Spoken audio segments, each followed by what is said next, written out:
Beauté, bonjour à tous. Alors nous voilà toujours dans cette forêt magnifique au niveau de la Guadeloupe.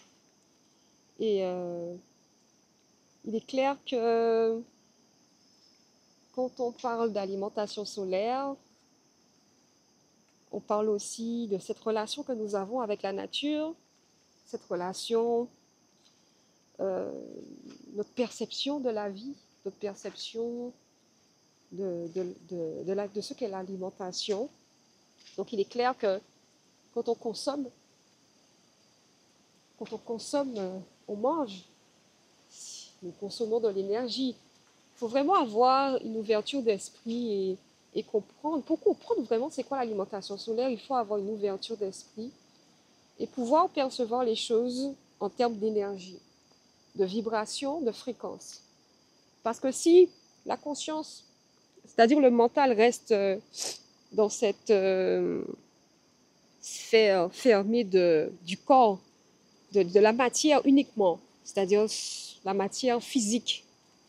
La matière, on va dire l'énergie dense, mais la matière, c'est-à-dire l'aliment, mais juste le visuel de l'aliment, ben cela fait on manque d'informations, de connaissances, parce que ça va beaucoup plus loin que ça.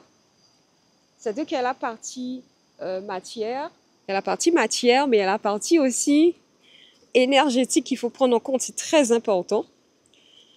Et quand on parle d'alimentation solaire, c'est prendre en compte la partie énergétique en fait des choses.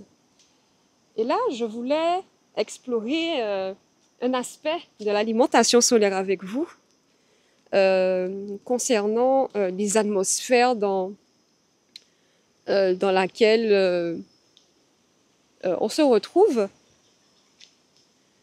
Donc, on va prendre l'exemple. L'exemple, il y a l'atmosphère des centres-villes et l'atmosphère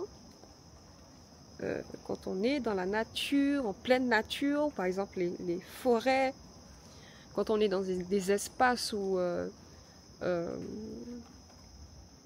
voit que le réseau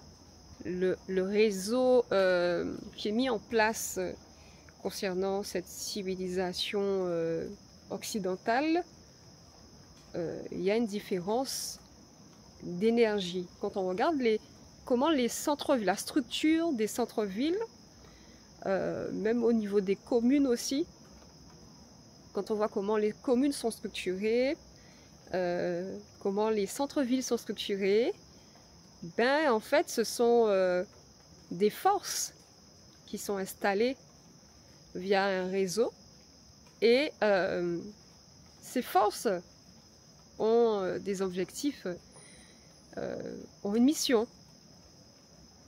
C'est comme aussi la nature, on se retrouve dans la nature, on voit très bien comment est configurée la structure de la nature, on ressent l'énergie de la nature, on sent que à partir du moment où on se retrouve en pleine forêt, on se sent bien. On sent que l'énergie, l'atmosphère de cette structure, de cet espace, nous apporte un bien-être. Quand on en ressort, bien, on sent que au niveau de la respiration, on se sent mieux. Au niveau mental, on sent que le mental est plus calme. Et surtout, si on se prend un bon bain de rivière avant de partir, c'est le bonheur en fait. On sent que les consciences qui sont là ont pour objectif de collaborer aussi avec nous pour nous aider à nous sentir bien. Donc il y a une énergie il y a une énergie en fait, des consciences qui sont là pour nous aider à justement permettre à ce que nous soyons dans une atmosphère de bien-être. Et quand on est dans le centre-ville, dans les communes où il y a des espaces où c'est très chargé, mais ce sont aussi des entités qui sont là, hein. Ce sont des consciences qui sont là. Il y a des formes d'égrégores qui sont mis en place où quand l'être est inconscient, ben, il se laisse manipuler par ces entités qui ont le seul but d'aspirer l'énergie pour pouvoir nourrir l'entité qui a mis en place tout cela. Et ce qui est magnifique, c'est que lorsqu'on est il y a des espaces sur Terre qui n'ont pas encore été touchés totalement par ces consciences de destruction. Parce qu'on sent la différence d'énergie quand on se retrouve en pleine forêt, où on sent que l'énergie qui est canalisée permet à ce que l'être humain se sente bien. Donc il y a un échange d'énergie, qui est bienveillante.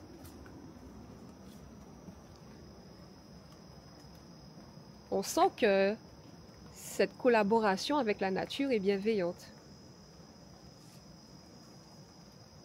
On sent que l'air, les 4 éléments qui animent les forêts sont dans une bienveillance, une collaboration, pour permettre à ce qu'on canalise cette énergie dont nous avons besoin pour réguler le métabolisme, pour réguler l'ensemble du corps. Tandis que lorsqu'on se retrouve dans des atmosphères, les structures comme les centres-villes, les communes,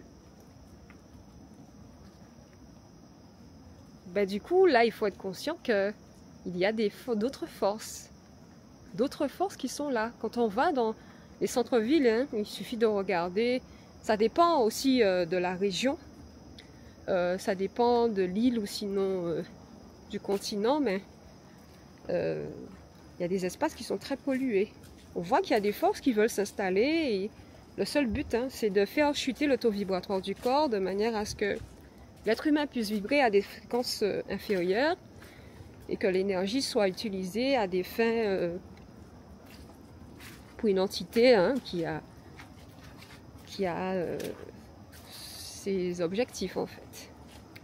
Donc être conscient que nous devons consommer l'énergie adaptée à notre mission, adaptée à ce métabolisme que nous avons, qui nous montre tout simplement que tout est progression, tout est ascension, tout est évolution, et que nous avons une biodiversité intérieure que nous devons entretenir. Et pour cela, nous devons être dans une relation avec la nature qui soit adaptée, parce que la nature a ses règles, a ses principes. Pour pouvoir maintenir un tel équilibre dans la nature, c'est qu'il y a une manière de faire.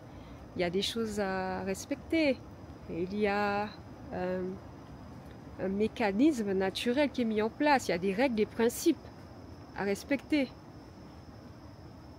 Et quand nous regardons comment la civilisation dominante, comment les pays, la guerre, tout ce qui se manifeste aujourd'hui, on constate que il y a des informations que nous n'avons pas. Et qu'il est temps d'avoir accès pour nous donner, pour activer en nous justement cette conscience, ces informations qui doivent être activées en nous pour qu'on puisse s'équilibrer, pour qu'on puisse manifester, justement préserver ce que nous avons, parce que se nuire en soi-même, c'est qu'il y a un problème. Se nuire en soi-même, s'autodétruire, ne fait pas partie de ce processus de la vie. Ce processus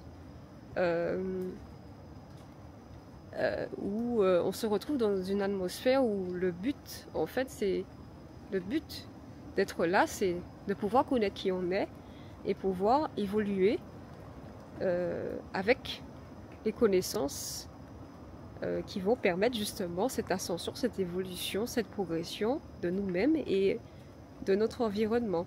Donc avoir une alimentation qui soit adaptée à cela est d'une importance capitale.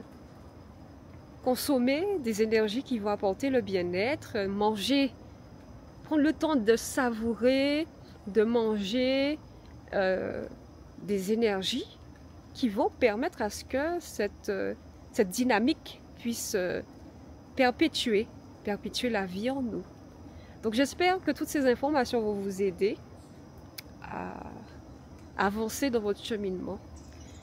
Et avec beaucoup de joie, Matondo pour votre présence et on se dit à très vite. Allez, bye bye!